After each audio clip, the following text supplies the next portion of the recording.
call to order the Amberley Council meeting of October 16, 2019. Please call the roll. Richard Bardak. Ed Conway. Here. Ed Hattenbach. Here. Alita Kamine. Here. Tom Musing. Here. Ray Warren. Here. Natalie Wolf. Here. Scott Larmer. Here. Kevin McDonough.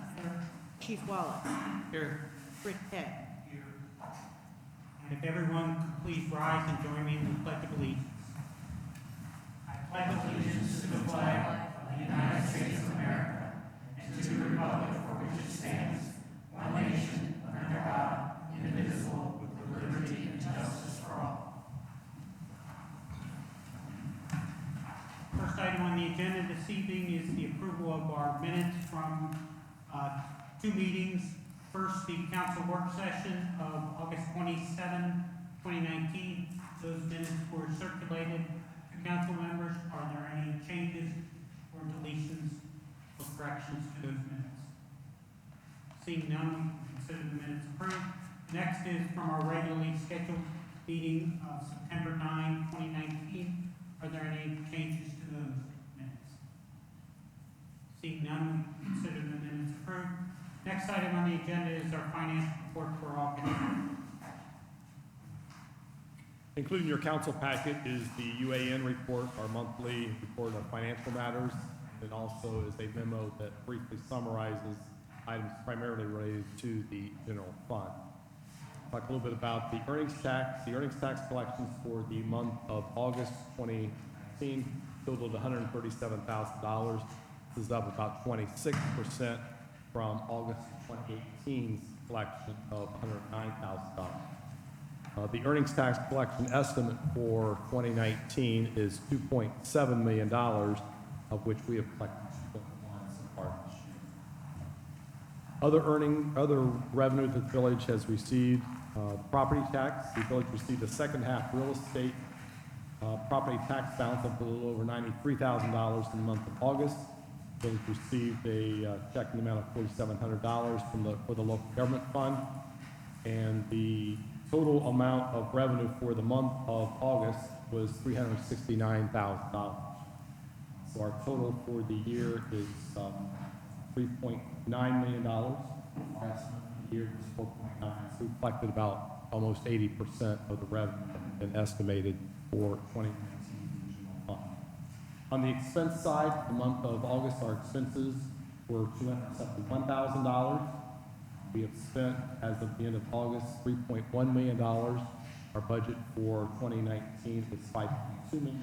We've expended about 59% of the 2019 budget.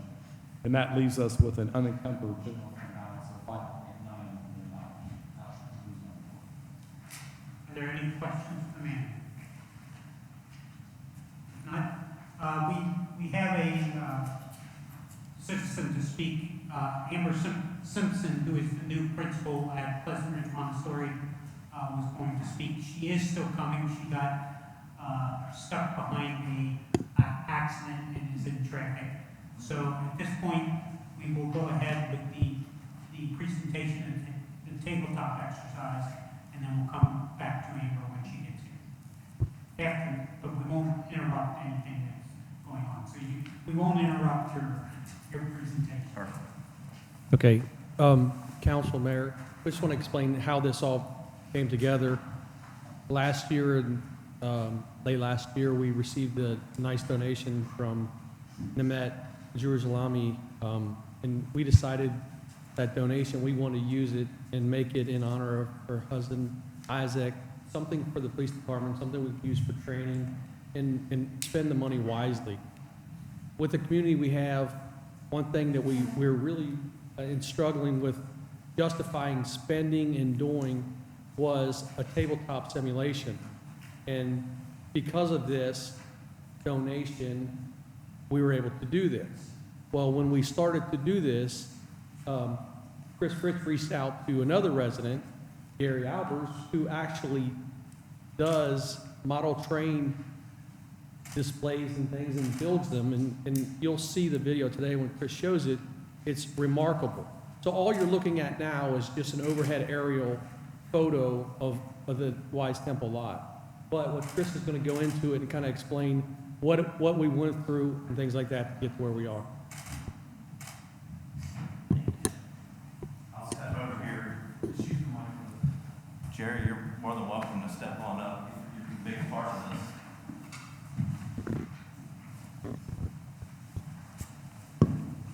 And if people can't see the screen, please move to the other side if you'd like to see the screen. So, get out of the way here. So our focus for a long time was to put something together in-house, small scale, tabletop exercise. Everyone through some sort of training throughout their years has been through a tabletop exercise. They're very beneficial and provide great training. However, getting them to a point for use is pretty difficult. So what we did, what my focus was to focus on Amberley. You can purchase tabletops, you can build a tabletop, but when you have something truly exactly what you have in the village and you train on that building, that property, it's so much better for us as first responders. So the idea was to use something in the village. And what you see on the TV now is the Elbrook School, that's a Tara High School, and the tabletop is set up downstairs. If anyone would like to see it, you're more than welcome to. I have it fully set up. It takes a little bit of time, and we've been using it for training already. So that's why we have some pictures here for you to look at. But as you can see there, the school is 3D image. The parking lot's 3D image. We've got some vehicles, fire trucks, people, rocks. There's a better image. So when we talk about scale, and this is being used for the police and fire department, we're going to use it for multiple incidents. We can use this for life squad runs. We can use this for a fire in the back of the building. We can use this for an active shooter situation. We can use this for a simple auto accident out on the roadway. There's multiple scenarios you can use this for. They're actually endless. But this is a good example of where the fire truck's at. So we have a Clint ladder truck that goes 75 feet. Jerry was able to find this fire truck, which is very, very, very similar to our truck. So when we position it on these tabletops that we have, and the ladder extends, that's how far our ladder extends on the fire truck out in the firehouse. So when I do training with staff and personnel, when they position that fire truck, and they say, okay, this is where I'm parking it for a fire in the AV corner of the building. That gives me an opportunity to say, great, good job. That also gives me an opportunity to correct and make sure that we're training and using proper techniques and planning for the incident. So if the truck's too far away from the building, we can physically correct that at the time of training. You see on the left-hand side there, we've got some people that have little magnets on the bottom of them that stick to a long magnet. That's simulating groups of people that could be leaving the classroom, and teachers going to their meeting place for a fire, or their rally point for an active shooter. So that can be also used for the JCC, all these other maps that we have drawn up. In the background there at the top right, you can see that there was a lot of work put into the people, which was very difficult, but because we're a unique department, that we had to color code them. So if you look at the top left there, it's difficult to see, they're blue and red, police and fire. So that our members training put these police and fire members strategically where they need because of their role. The yellow, you see yellow and red, maintenance fire, and all blue is all police. So there's a lot of thought put into that aspect of it too. There's a little bit closer picture. The people. I don't think I have. Yeah, there we go. On the That's the full picture and scale of it. The lower left there, you see some pipe cleaners. They're red, yellow, and white. That's primarily the colors of hose that we carry on the truck. So a lot of times we pull up obviously in this village, you have some homes that are only 150 feet from the road. Sometimes you have them 500 feet from the road. Yeah. So when we plan our response, whether it's police and fire, we have to determine how much hose to put on the ground and how far it will go.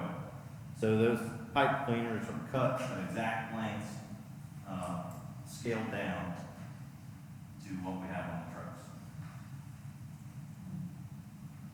That's the end of that slideshow. What you see out front here is we also went throughout the whole village, took aerial pictures of all of our commercial properties. So those commercial properties are all to scale like that. However, we're not going to do the 3D aspect of it because it was very time consuming and very difficult. Jerry did that. That building was basically a square, which gave Jerry a real good opportunity to take pictures and mount them on some boards. But if you looked at this one, this is Wise Temple. That would be very, very difficult to do. You know, to cut that building out, all the angles. But what it does, what we have here is we can put out here, this is where the fire department connection is. Everything's still to scale where we can put the same vehicles, codes, fire trucks on this and all the other mounts that I have back in the office. So I just See if Gary wants. You want to add something? Talk about it. Well, this is new to me. I hadn't seen this, but the big challenge was to get a good representation of the landscape, you know, good picture. And my stepson has a good friend, Ben Neltner, who is a real estate agent, and one of the tools that he uses in his business is a drone. So I asked him if he would take some pictures. So the pictures that you saw there on the screen were taken by a drone from his drone. And then after that, Scott had it blown up, laminated so that it can be used without damaging the picture. And then my challenge was to build the building. And so we walked around the building, took pictures of the sides, and I could print it out and put it on some foam. Actually, it's the base is foam. So the model itself is not what I would consider to be a contest quality model, but it's a representational model, which is good for training. And I was an instructor pilot in the Air Force, so I'm used to training and what goes into training. And so when Scott asked me, or Chris asked me to do this, I thought, well, this is wonderful. I could put my talents to work. So I'm so appreciative that he can use the model that we built. So some credit goes to Ben Neltner and to Chris. He made all those little people. So I thank you for the opportunity to do it. Yeah. I can give you a special thanks here.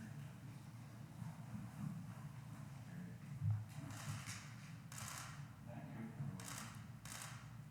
So it would be an understatement to really, when you see what was built, to say, oh, that's really cool. But the time that went into it is unbelievable. I'm telling you. It's just a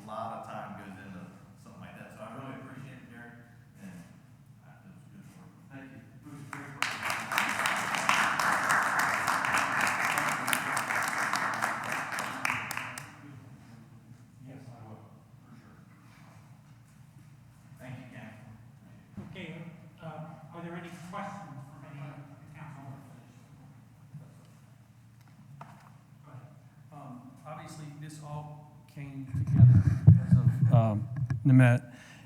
We wouldn't have this opportunity. We wouldn't be able to have the vision we had. You know, a lot of communities use tabletop exercises, and they just buy them and bring them in. And by you laying the groundwork for us, you gave us an opportunity to have something that no other department has based on their community. And I really want you to go down and see it. You know, I hope that Isaac will be so proud that this is all the training is, you know, in honor of him, and we truly appreciate it. You have no idea how much. So on this award, it's just presented to Nemet Jerusalemi in honor of Isaac Jerusalemi in appreciation for your donation to the Amberley Police Department to aid in training of our officers, Amberley Village Police Department. Thank you so much.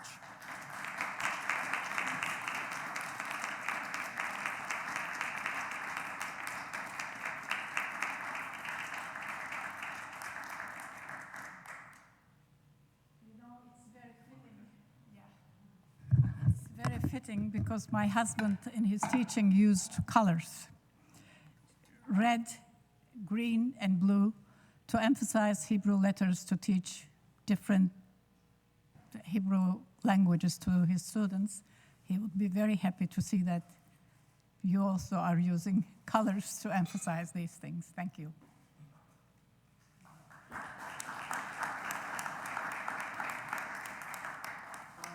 mean, I have seen the whole thing, and I do encourage the council members, when you get a chance to go see the actual tabletop exercise.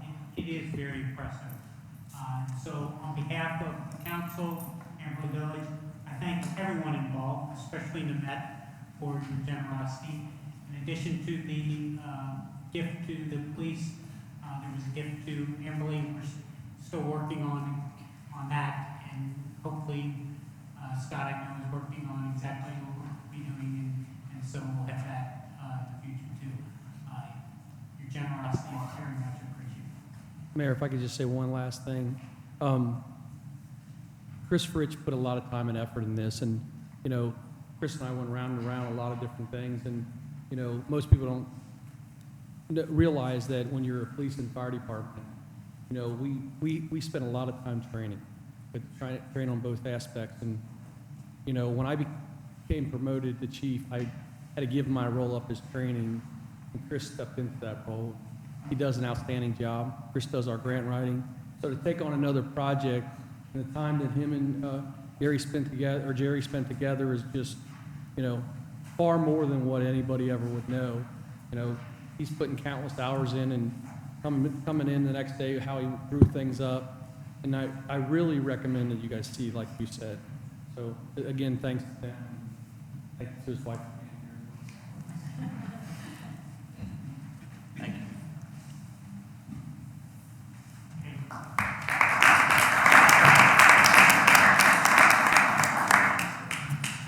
Okay, Amber Simpson has now joined us. Welcome, Amber, to Amberley Village Council, and I'm sure you welcome to Pleasant Ridge Montessori, our community school, and the floor is yours.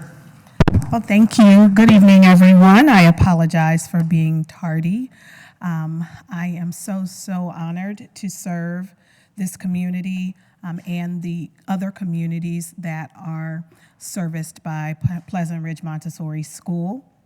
Let me first introduce myself.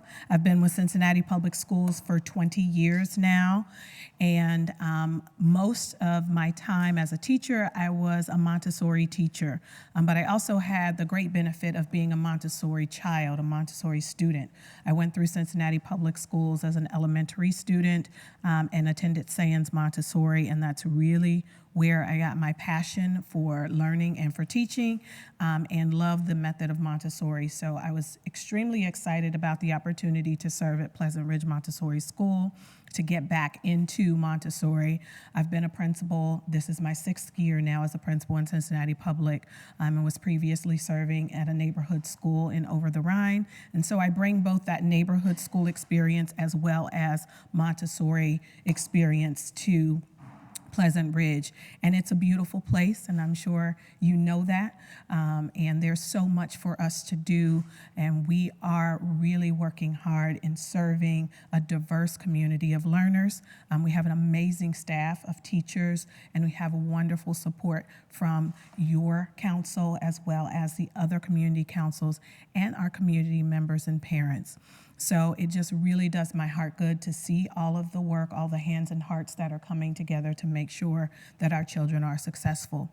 We are one school out of many in Cincinnati Public.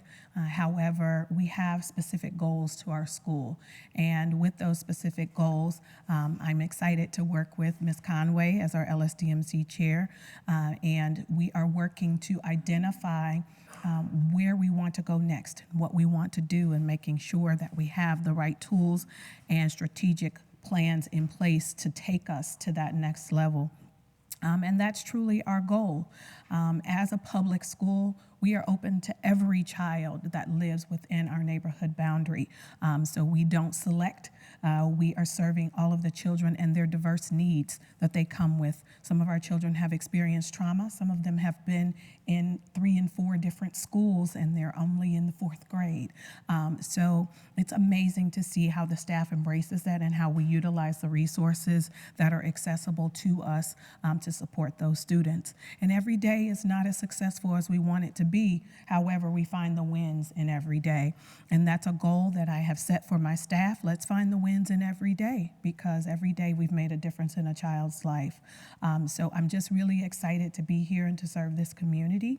And I also would be remiss if I didn't take a moment to solicit your support as a community for our upcoming renewal levy. We will have a levy on the ballot on November 5th. It is issue 12, and it is a renewal levy. It will not raise your taxes.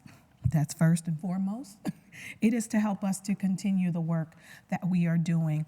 And certainly I know that most of you have seen the state report cards, and it's easy to dismiss and say, you know, well, they're not doing as well as we would like, but there's so much more that goes into it in determining those letter grades. And if you look at the individual work that is being done in each of our schools and the challenges that we are working to overcome, I must implore you to support us with maintaining the current resources that we have. Being able to have access to mental health support in the school is critical, and I cannot tell you how critical it is.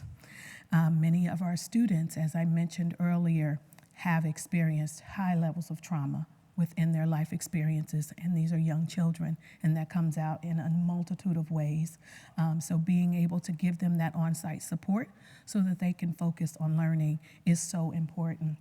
We've added to our district. We have over 4,000 new students that have returned to our district from some of our charter schools. So we need to be able to have the capacity to serve them by opening additional buildings and space. Space is a challenge for us at Pleasant Ridge.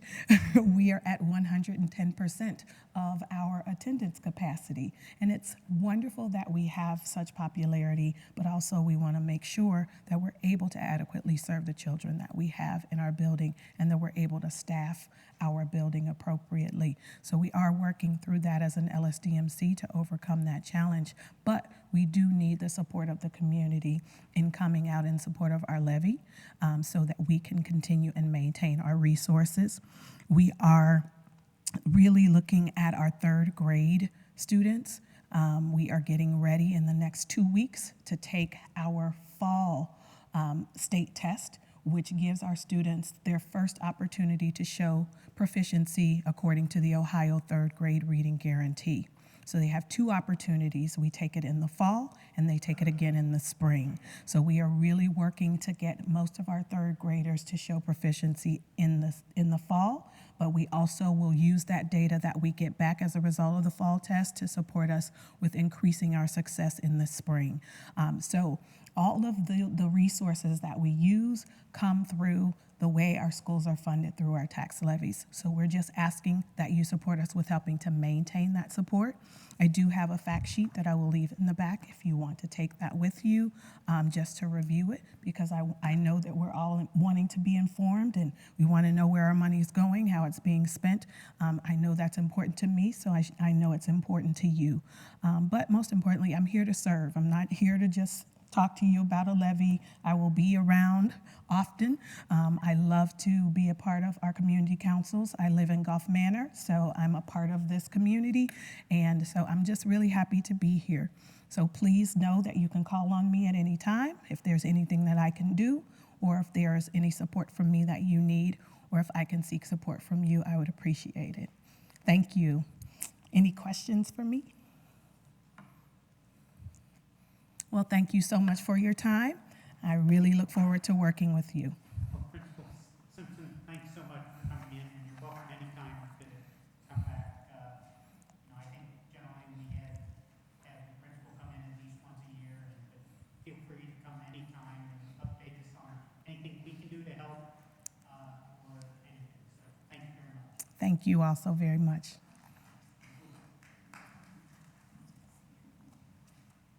We'll now move on to the committee reports, and we'll start with the Finance Committee. Thank you, Mr. Mayor. The first item I have is resolution number 2019-27, accepting the rates of the Hamilton County Budget Commission for 2020. On June 17th, council adopted resolution 2019-17, adopting the 2020 tax budget, which was certified to the county auditor, financing from local government operations from local property taxes restricted by the constitutional limits. There's what's called internal amounts under 10 bills, and then there's the amounts under 10 bills. So the total village, which Amberley Village will be receiving for the general fund is about $171,000. That's from the general fund, and 1.2, almost $1.3 million for the police levy, and another $52,000 for the police and fire protection. Accordingly, I move that we accept resolution number 2019-27, resolution accepting the amounts and rates as determined by the Budget Commission, and authorizing the necessary tax levies and certifying them to the county auditor. Second. Okay, moved and seconded that we adopt resolution 2019-27, accepting the rates of the Hamilton County Budget Commission for 2020. Are there any questions or discussion? For those in attendance, we go through this every year. Our real budget exercise where we go through in detail the budgeting occurs in November and December. This is, again, it's just part of the process that Hamilton County requires you to go through. But the detail that we go through, line by line in the budget occurs over the next month we have. Okay, it's been moved and seconded that we adopt resolution 2019-27. All in favor? Aye. Opposed? Be it noted that the resolution passes unanimously. Next item I have is ordinance number 2019-9, amending appropriations in the capital budget and general fund. In November of each year, when preparing the budget for the coming year, staff anticipates any balances in all non-general funds, appropriates that amount plus any anticipated revenue from each non-general fund. During the course of the year, the expenditure for a loader went over the budget by $12,756, which needs to be appropriated. And secondly, there was necessary to appropriate an additional $30,000 to cover some additional unbudgeted expenses for the radios, which are being required for the police and fire department. Accordingly, I move that we accept ordinance number 2019-9, ordinance amending appropriations in capital projects in general funds. That's $12,706 from capital fund, $30,000 reserve. Second. Okay, it's been moved and seconded that we adopt ordinance 2019-9, amending appropriations in the capital projects and the general fund. Are there any questions or comments? Again, we're pointing out that the approval of the radios and so forth, that was something that went to the police and fire committee previously and also went to council. So this was all previously approved. Okay, it's been moved and seconded that we adopt ordinance 2019-9. Please call the roll. Richard Bardak. Peg Conroy. Yes. Ed Hack. Yes. Alita Kamine. Yes. Tom Bute. Yes. Ray Warren. Yes. Natalie Wolf. Yes. Okay, we'll now move on to the report from the Public Buildings and Parks Committee. Okay, thank you. The committee met on October 7th to discuss the matter of repairs to the walking track here on the village property. It was last paved in 2000, so after 19 years, it was needing some repair. Staff began the evaluation process last year, similar to the way they evaluate streets, to determine whether smaller repairs were needed or whether a whole resurfacing was required. So after receiving input from a local contractor, it was determined that a series of repairs and sealing the entire track was what was needed. So they followed up this review of information and received estimates for repairs to certain areas of the track and resurfacing the entire track. And the cost ranged from $13,495 for repairs and seal to $45,000 to $55,000 if we're to repave the whole track. So the budget for 2019 included $30,000 for this work. So staff has identified 36 areas along the walking track that require base repairs. These areas will be removed, the underlayers compacted, and new asphalt will be installed. Once the base repairs are completed, the cracks throughout the entire track will be blown out to remove any loose debris and moisture, and then sealed with rubberized tar as pre-sealant. Henry Ewers and Sons will return then in the spring, once the new asphalt is cured, to apply a high-performance emulsion sealer to the entire surface. And then this work is expected to last from 5 to 7 years before any further major repairs are needed. So this contractor, Henry Ewers and Sons, is the same one that sealed municipal building parking lot and the parking lot also by the ball fields and the tennis courts. So their proposal was submitted for the track maintenance project in the amount of $13,495. The committee agreed that this was sensible and recommended to council. So therefore, I move that we adopt resolution number 2019-28, authorizing the village manager to enter into a contract with Harry Ewers and Sons, Inc. to make improvements to Amberley Park walking. Okay, it's been moved and seconded that we adopt resolution 2019-28, authorizing the village manager to enter into a contract for the repair of the Amberley walking track. Are there any questions or comments? I just want to make a comment that, just to highlight that the cost of this will be less than half the amount that was originally allocated for this project. So, $30,000 was originally allocated as shared, and the final cost will be about $13,500. And also buys us a lot of time, as opposed to just replacing them. And all of the, if you walk out on the track, all the spots that they're fixing are marked. And you see the spots that they're fixing, they are in need of repair. Okay, it's been moved and seconded that we adopt resolution 2019-28. All in favor? Aye. Opposed? Be noted that the resolution passes unanimously. I will also add that the committee met again this evening prior to this meeting to continue our discussion of possible controls on dogs at Amberley Green and also restrict usage of Amberley Green, both of which were brought to us from residents, delegated to our committee, so we were working on that earlier. That concludes my report. Okay, we'll now move on to a report from the Streets, Public Utilities, and Sewers Committee.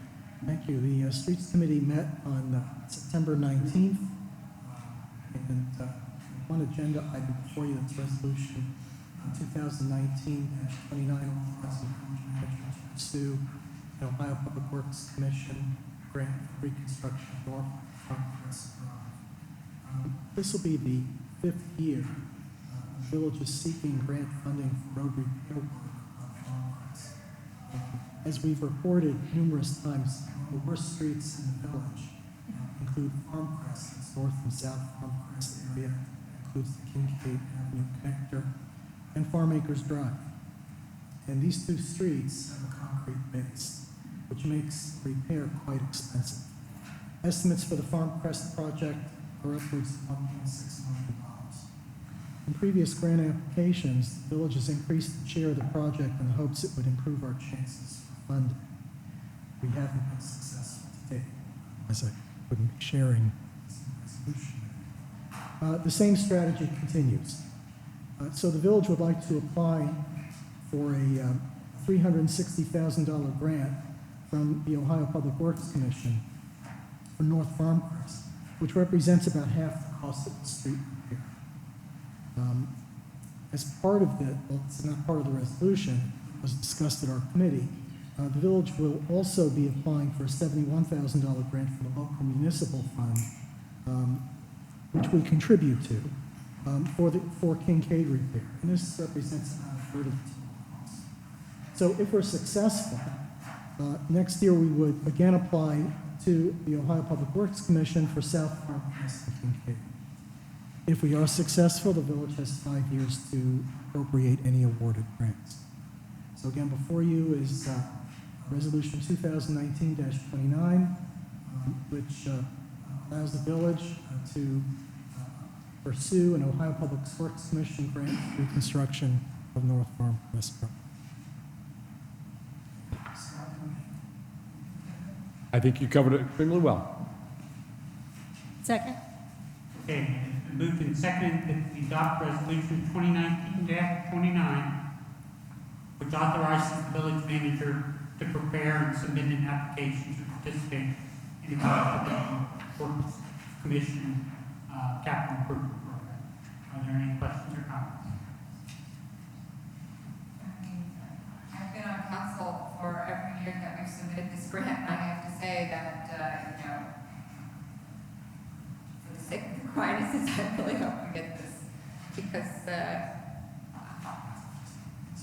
it's for the whole street, but I know, but I mean, Mr. Primus came in and initially, and he's since passed away, and the street is still a mess.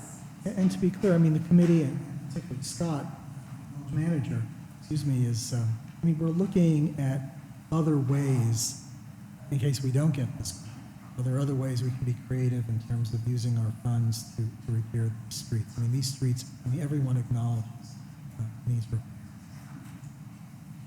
That was kind of my question, is like, this the last five done, or, I mean, because really, even if we get it, it's 2 years before the work is done. I've been in that area recently, I get that it's just curious. I wouldn't say I'm it's, glad I'm not on that committee. I wouldn't say it's the last try. I think what you see in the last 5 applications is that we have made modifications to try to tailor the grant application specifically to what we're doing and trying to position ourselves to get the grant funding. And unfortunately have not been successful, but we have not stopped trying. I think the other piece that Councilmember Warren is alluding to is that we're doing some evaluation of our street conditions. We did that about 6 years ago. That was extremely valuable for council as well as staff and in planning our future infrastructure improvements. So that piece is being updated. We're also looking at in terms of a street rehabilitation, because it is a concrete street. Is there anything different that can be done as opposed to a total reconstruction? And would we get a significant bang for our buck if we did anything less, or are we wasting our money? So that analysis is underway with the engineering firm. And then the third piece of it is just looking at the state increased the gas tax this year, so we are the recipients of some additional money. It certainly is not going to cover improvement of this magnitude, but that, it needs to be a piece of it. And then my expectation is that as a council, we will have the discussion about all of that, from where to go from that point forward. And I want to add, this again is a great example of staff continuing to pursue grants that over the last 10 years, there's been a lot of success. Yes, we're frustrated we haven't been successful on this one, but we shouldn't ignore all the success that has occurred over the last 10 years that has allowed the village to do a lot of things without spending our own money. So again, I commend staff to continue going after this. Okay, it's been moved and seconded that we adopt resolution 2019-29. All in favor? Aye. Opposed? Be it noted that the resolution passes unanimously. And that concludes the Streets Committee report. Okay, we'll now move on to the Land Development Committee, and I chair the Land Development Committee. We had a meeting with Melissa Johnson from the Port Authority. The Port Authority has renamed itself the Port Authority again. They tried to name themselves the Greater Cincinnati Redevelopment Authority or something to that effect, but everyone continued to call them the Port Authority, so they just went ahead and just said, we'll call ourselves something. No, I think it's just the word. Oh, it's just the Port. Okay. And the purpose of the meeting was to get an update on 2100 section, the former Gibson property, which the port currently owns and is marketing. The port and Melissa went on to explain all that the port is doing, not only here. They have recently acquired the former Dow Chemical site down in Reading, and that's also a site that they're trying to market. It's smaller than the 53 acres that we have on ours. I think it's in the low 20s or something acres. And they also own the former Cincinnati Gardens, and have separated that into three separate lots. But she was updating us on their efforts. They continue to take people on tours of our property. Scott has participated, I have participated in bus tours where they bring people in to look at the property. And so there continues to be interest in the property. It's clearly, we just went through a case on the North and South Farm Crest where we've been frustrated that we haven't won the grants. This again is a case where we're frustrated that it's not going as fast as we would like, but it is a very significant property, and they are very committed to getting the right party on that site for both the village and Hamilton County, which I continue to believe we're very lucky to have someone like the port working with us on that, as opposed to just some individual who is looking to cash out as soon as possible, and we might not get the right party on the property. The port continues to believe the right use of that property is a single user of that property. I think that is something the village shares. We're very willing to take the time to get the right party on that property, because if we can get the right party on that property, similar to what we had with Gibson, we could have 40 or 50 years of very significant revenues, whereas if you get the wrong party on that property, you could end back in the same situation in 5 years' time where we have a vacant property. I think the port and our village manager have been working very diligently. They continue to get questions, as I said. They did have one party that looked to be very favorable, but one of the issues that came up was the Reading Road corridor. the party that was looking at the property took a right out of the property, went down the Reading Road, and was not impressed with that corridor. So the court has taken that on board also.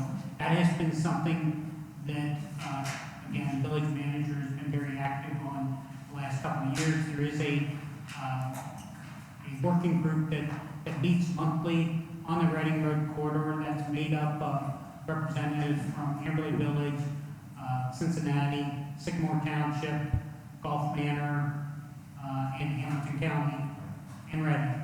To look at trying to get something, everyone recognizes that the Reading Road corridor is an issue, and we're trying to figure out, a way forward, but it's not easy because of the number of jurisdictions that touch on the Reading Road corridor.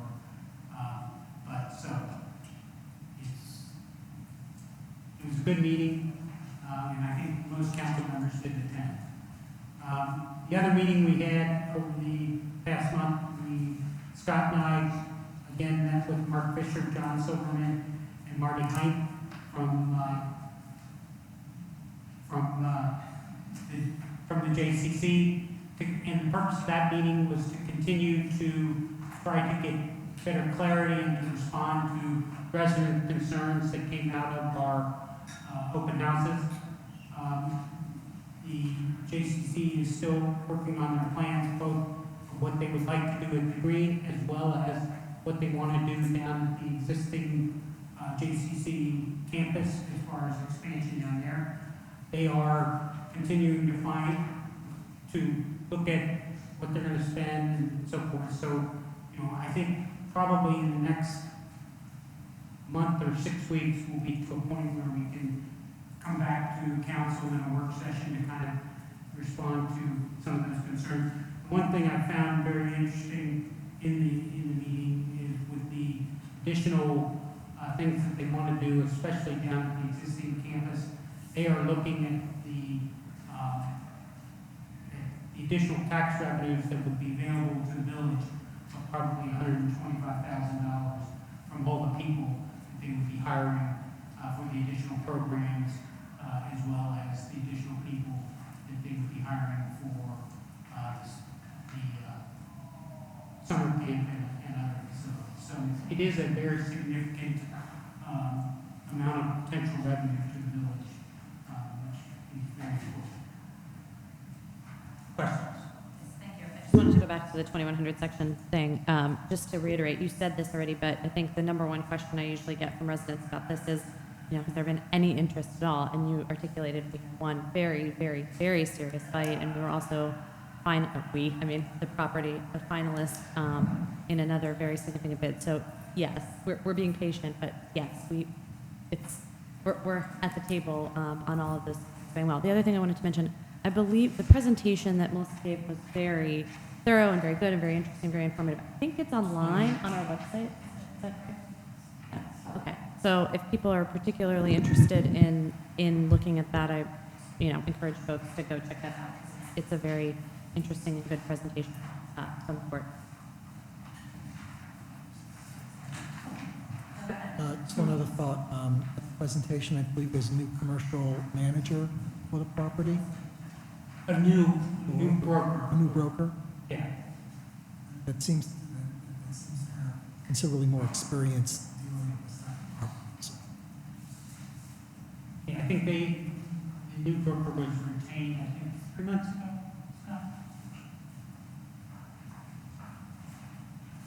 Any other questions? If not, that'll conclude my report on the land development committee. We'll now move on to the health, education, and welfare. Thank you, Mayor. The Health, Education, and Welfare Committee met on October 7th, and the topic of discussion was Amberley's deer management, review of the deer management program. I asked the clerk to make a copy of Amberley's deer management policy so that you would have it available, and also because at the meeting, a resident questioned whether Amberley actually had a deer management policy, and suggested that we implement one. And so we have a policy, and in case that resident is watching this or reads the minutes, we in 2012 in the spring and summer, the Health Education and Welfare Committee met to discuss specifically the management of the deer herd in Amberley Village, knowing that deer is a highly sensitive issue in our community. People who love the deer, people who say there are too many deer. So we devoted quite a few meetings to learn about the deer. And a lot of residents came. It was very well attended, and in addition to the ordinance that you have before you, which is the policy, there's a lot of back history to what went into this ordinance. And I thought I would just review a little of that before I get into our annual deer review. So in the spring and summer of 2012, the Health Education and Welfare Committee met, and we collected information from the Cincinnati Park Board, the Ohio Department of Natural Resources and Wildlife, the City of Wyoming, and the Amberley Village Police.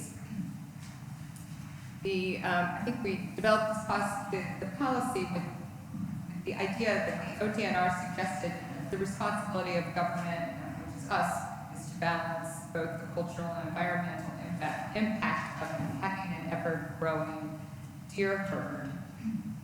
With both the Cincinnati Parks and the ODNR suggesting a recommended number of deer per square mile as being between 10 and 15 deer. And with Amberley Village being 3.5 square miles, we can support a deer population of approximately 37 to 52 deer before meadowlands, plantings, undergrowth, and other wildlife begin to show signs of stress. So our monitoring actions and recommendations, which are codified in our law, are that the committee will review at a minimum once a year the Amberley deer statistics, including deer vehicle accidents, citizen complaints, our periodic deer count, which we do an aerial deer count for the most accuracy. Our aerial count is supposed to be every 3 years. Because of an issue with the pilot, we moved that to this year, or the 4th year. We also count the harvested animal inventory, and our residents come to meetings and regularly and let us know their thoughts on the deer.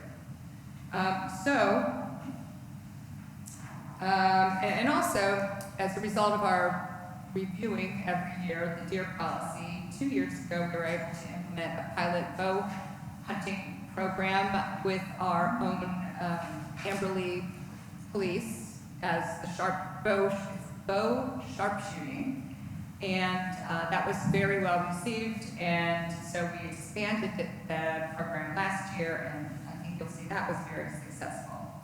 So on the 7th, we learned from Lieutenant Bloom that the village culled 47 deer over the course of last winter's culling season, and the majority of them were culled using the crossbows in the residential areas by Amberley sharpshooters with the permission of the homeowners. And also, Lieutenant Bloom reported to us that the crossbow is 100% effective and the most accurate method of culling the deer. So back to the aerial count. We're going to be moving forward with that, and we're going to continue the deer culling program. That's been successful and seems to have been the most successful last year. That concludes my report. Is a resolution required authorizing? No. Did you want to mention the letters that we received related to the food banks? Yes. but we do donate the deer meat venison to food banks of the deer that we cull. And we received 2 very grateful letters from Scott. It was the, I don't know the exact name, the Hamilton Food Bank. Okay. Hamilton County. Hamilton, okay. Food Bank, and they were very grateful for our contribution. Okay, are there any questions? On the deer report. So last year, I believe, no deer or very few deer have been sighted at the green. Yeah, that's correct. We right. don't, we haven't been calling it.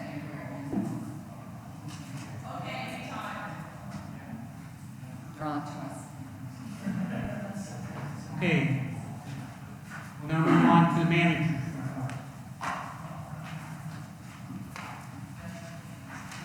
Thank you, Mayor and Council. I have about 4 or 5 items I wanted to highlight this evening. The first being that we have begun leaf collection here in the village. We started the program on Monday, and that will run through December the 27th. Encourage residents to continue to rake leaves to the curb, and the village will come by and vacuum them. As we get into a heavier leaf fall, we will put out the black and white advisory signs, giving residents a few heads up days that we're going to be in the neighborhood, but we constantly run leaf collection. The difference between this year and our previous years is on the brush collection. You know that in the past, we have suspended brush collection during our period of vacuuming leaves because it's the same crew that does both tasks. And we have found that we have suspended the brush primarily because we cannot keep up with the brush. But this year we're trying a different program because we want to extend the service to residents of providing brush pickup while we are also collecting leaves. And we realize that's going to be a stretch, so we've developed a program called Brush Light. So Brush Light meaning that we will try to pick up as much brush as we can, but we're asking residents to just put out light piles. So don't overwhelm us with brush, but after this brush, the village will eventually be by to chip the brush. And the priority is for leaf collection. So brush collection is secondary to that. And based on the amount of leaves and when they fall, as you know, have not been many leaves down yet. We just started collecting on Monday. But typically what happens in this type of situation is that probably 2 weeks from now or 3 weeks from now, we will be inundated with leaves and we will not be picking up any brush. So this allows us to sort of provide both services at the same time, but just recognize that when we get into that heavy leaf fall, we will not be picking up much brush during that period. So this is a new program for us to try this year. See how this works out for us. We're trying to extend some services to the residents because I know a lot of residents depend on our brush collection. The next item I wanted to highlight is the snowplow rodeo. So the village is quite proud of our maintenance department and the employees that participate in a training program for the snowplow rodeo. So this is put on by the Public Works Association of Southwest Ohio. So this is primarily our maintenance department and other communities' maintenance departments to get together. They have an organization and they put together a snowplow rodeo each year.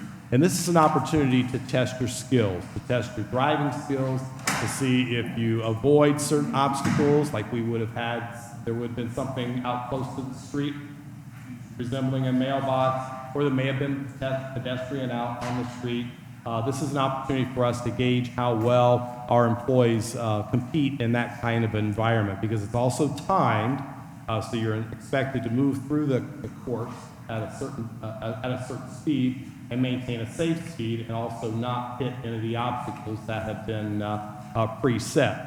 And I'm quite pleased that one of our employees, Jim Slater, came in 5th place out of 59 entries throughout Southwest Ohio area. So that's an excellent rating for Mr. Slater. So we're quite proud of that. But we're also proud that our employees will take the initiative and participate in that kind of a contest because it's humbling to get into a snowplow truck that's not yours, it's another community's, and it's typically a truck that's bigger than the one that our employees drive, and then you're expected to run the course and not the obstacle, do it all in a time.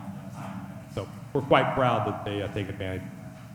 The next item I wanted to mention is that we have a great investment here in the village. Pepsi, which is located on Sunnybrook Drive, is investing nearly $9 million into their plant on Sunnybrook Drive. They are putting in a second line of called a blow mold operation. So this is the ability for them to put product into a prototype fixture and fill it at the same time. So they're getting a prototype of a bottle, a very small sample of a bottle. They will be installing the manufacturing process to expand that bottle and put liquid in it, Pepsi liquid in it at the same time. So this is a substantial investment, and it's huge on Pepsi's part. And this is actually the second line that they put in. They put their initial line in 2015, and they have been competing with other Pepsi companies trying to get corporate approval for Pepsi here in Amberley Village to be the recipient of this investment. So that's excellent news for Pepsi. It's great news for the village because it substantiates their presence here and reinforces their competitiveness to provide product. And then the last item I wanted to mention is in regards to an event that's coming up on Sunday, October the 27th. It'll be held here in the Amberley Village Municipal Building. This is a distracted driving traffic safety event. It's being coordinated by our police department. And I will say that this has been something that has been on my to-do list for quite some time. Actually, Councilmember Conway challenged staff quite some time ago to come up with an event to try to raise the awareness of distracted driving. And so we've looked high and low, and fortunately our police department came through here recently with a simulator that's going to be on display here in the municipal building so that residents can come in and they can take advantage of the simulator and try to understand what the effects are of distracted driving. This is targeted for everybody here in this room. It's targeted for adults. It could apply to young adults as well, but certainly all of us are subject to distracted driving. We've all committed that crime. But we would like to encourage residents to come and take advantage of the simulator because I think it'll be educational for everyone that participates. It's also an opportunity for our police department to educate folks about distracted driving. And I think the most amazing part will be the piece of the when you look away for a certain number of seconds, what the effect is of that. So it's significant. We do have this posted on our website, and we're asking residents to sign up for a time slot because we're only a certain number that we can hold during this period from 10 till 2 p.m. So that'll be on the 27th, and we'll continue to promote that to our residents. But we are quite proud of being able to get that out.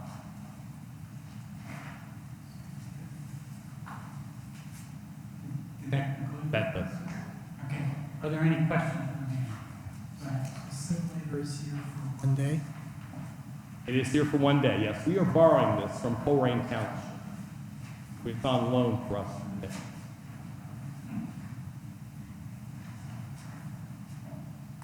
And then the last time I just want to mention, unrelated to this, is that you've noticed that our police officers are wearing badges that have a pink background on them, and that is for recognition of breast cancer awareness. So all of our officers are sporting with the badge.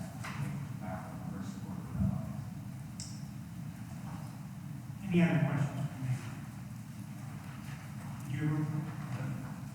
In regards to the mayor's report, just real quick, our final Clean the Green is tomorrow evening at 5:30. For those that want to help out, this is minor tree maintenance. A group of volunteers who go to the green. It's been mainly environmental stewardship committee members but to the extent people that use the green would like to help, we'd love to have you. Again, we just meet up in the parking lot and we figure out, where we can best do the work based on the number of people. And then the other thing I want to mention, the Environmental Stewardship Committee meeting is for October, is on October 28th. It is at 7 o'clock. We normally meet in the community room downstairs, but because of a conflict, that meeting will be occurring in the conference room on the admin side of the building. And the notice of that will be posted on the community room downstairs, and as well as an email that will come out next week. And that concludes my narrative. New business. Conflict, so I'll take you up on that. So on Monday, October 28th at 7 p.m., I think we mentioned this previously, we're hosting and not an official government event, of course, but hosting in the community room a school board candidates forum. So also on the ballot this year, in addition to the levy for CPS, is there are several seats on the Cincinnati Public School Board open, and we did this 2 years ago. It was a really great opportunity to get to meet the candidates, have them come to Amberley, and the unique issues that Amberley residents want to talk about with candidates. So it should be great. We have, I think, everyone except for one candidate confirmed, and they're looking forward to it. We'd love to have great turnout for that. So 7 p.m. October 28th down in the community room. Just with regards to the sign up for the distracted driving event, it's not super easy to find because there's not a link on the calendar portion of the website, and it's really embedded in the description. So you might want to, it's findable, but it'd be better if it was easier. Okay. Any other new business? If not, we can consider the meeting adjourned. Thank you very much.